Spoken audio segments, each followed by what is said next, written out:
Docker is a very popular topic of conversation nowadays, and we're going to break down what it is, what it isn't, and why it's useful to you.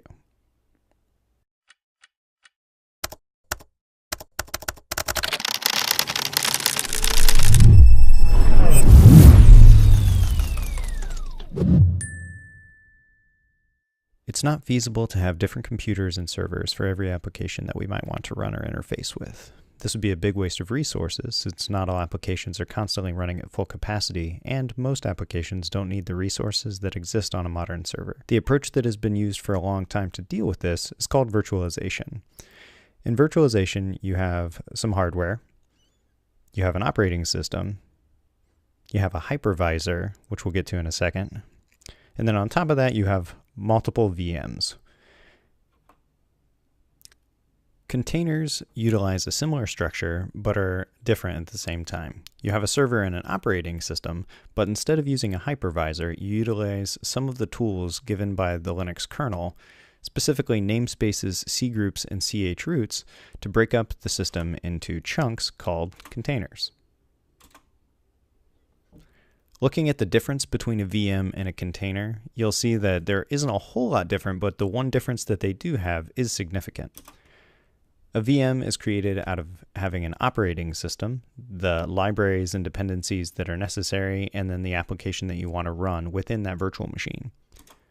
A container consists of the libraries and dependencies that you need in order to run that app and your application logic. The big difference here being that there is no operating system that is required inside of a container for it to run.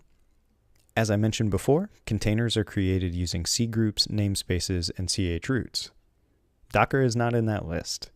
Docker is a system that interacts with the operating system on your behalf to create containers, but it is not actually the thing that creates containers, and Docker did not invent containers either. Now let's take a look at the tools that Docker provides you for interacting with the Linux operating system to create containers. When first working with Docker, you first start with a computer that's running Linux. Then you install the Docker daemon onto that server. You prepare to log in and interact with Docker Hub, the registry. And then you run commands from your Docker client. This Docker client can either be on the same server that is running the Docker daemon, or it can be on your own machine connected to the Docker daemon through a remote network. When you run Docker run Apache, you first talk to the Docker daemon. The Docker daemon will check and see if it has an Apache image that it can run. If it does not, it'll talk to Docker Hub. If Docker Hub can find the Apache image, it will return the contents of that image. The Docker daemon will then cache the image. Then the daemon will talk to the Linux operating system and manipulate the various tools that it needs as part of the Linux kernel in order to start the container. You can repeat this process with different applications. So if we run Docker run Rails, we will talk to the Docker daemon once again, talk to Docker Hub if we don't have a Rails image, and then have Docker talk to the operating system on our behalf to start a container that contains Rails. As I hope you've learned from this episode, Docker didn't create containers, but it does create containers for you. Docker makes it much easier to utilize containers to run your applications, and it also removes the need for a hypervisor and virtualization, which both reduces the cost and improves the utilization of server resources.